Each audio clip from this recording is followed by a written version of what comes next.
Failure is not exclusive to any generation. It doesn't belong to the young, the old, the inexperienced, or the prepared.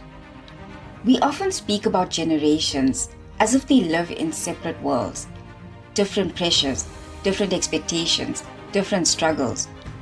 But failure doesn't recognize age, labels, or timelines. It humbles us all the same.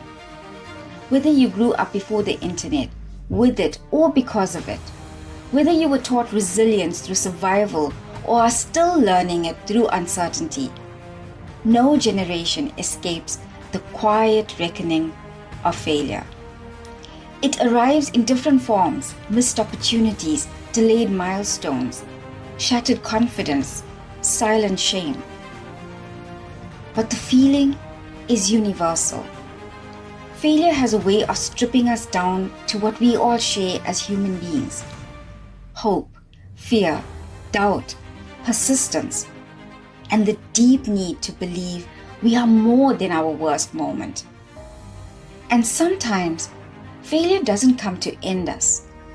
It comes to teach us. My lesson showed up early, and it arrived disguised as a simple driver's license test.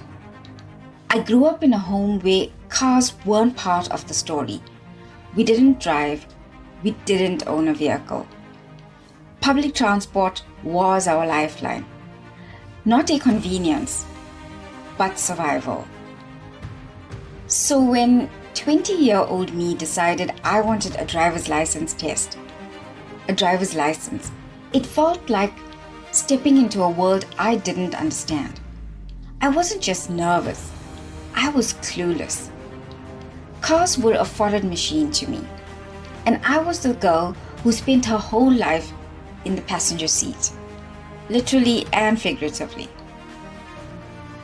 But I knew one thing: getting that license meant freedom, opportunity, movement, a doorway to a life I hadn't lived yet.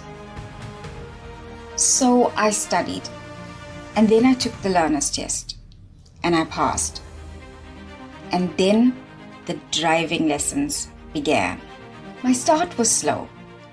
It was awkward, full of stalled engines, sweaty palms, panic turns. And eventually, I improved. I started believing, hey, maybe I can do this.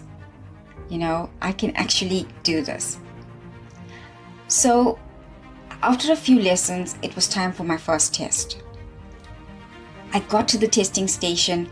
I arrived hopeful, but I left heartbroken. I failed. Still, I pushed forward. I had more lessons done, spent a bit more money, built some determination. I got to my second test. Failed. Now, my confidence was cracking a bit. My bank balance was shrinking. My instructor wasn't very helpful. My ego was bruised. But I clung to that familiar line, third time's a charm, until it wasn't. 70 lessons in, fear tight in my chest, hope trembling, and the result, failure. Test 4, test 5. That last failure felt final. It felt personal. And for the first time, I actually gave up. Now let me put you into perspective. My learner's license was expiring. Everyone my age seemed to be moving forward. And I felt stupid. I felt defeated. I felt stuck. And then I convinced myself maybe driving was for other people. And I sank into a quiet, invisible kind of shame. 2 months passed, and then one morning, just as the sun rises on the horizon, a light just rose inside of me. I didn't have the giving up gene. Okay, giving up felt unnatural to me. It was like wearing someone else's skin. And that's when I realized something powerful. It wasn't the dream that could have been broken. Maybe it was my strategy. So I changed my plan. I registered at a new driving school. I got a new instructor, new energy, new environment, and a new belief system. So within a month, I was ready for my first test. And I passed. That small plastic card, it wasn't just a license. It was liberation. A year later, I had my own car. I moved to the city, and I started building the life that would become the foundation of the woman that sits before you today. So, what were the lessons from this? Failure didn't break me. It built me.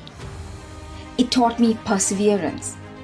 It taught me that the moment you think it's over is often the moment just before everything changes.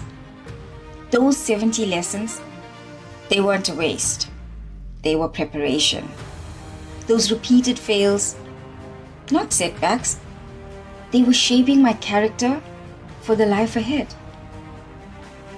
When I finally got that license, I wasn't just ready to drive. I was ready for life.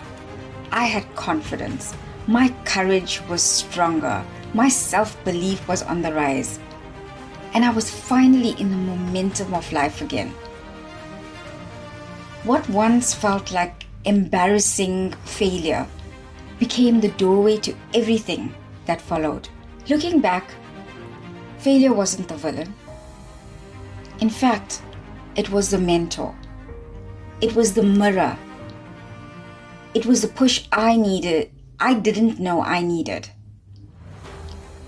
Failure isn't a full stop. It's a comma, a pause before the next chapter. And when you learn to see failure from a higher perspective, you don't just grow, you transform.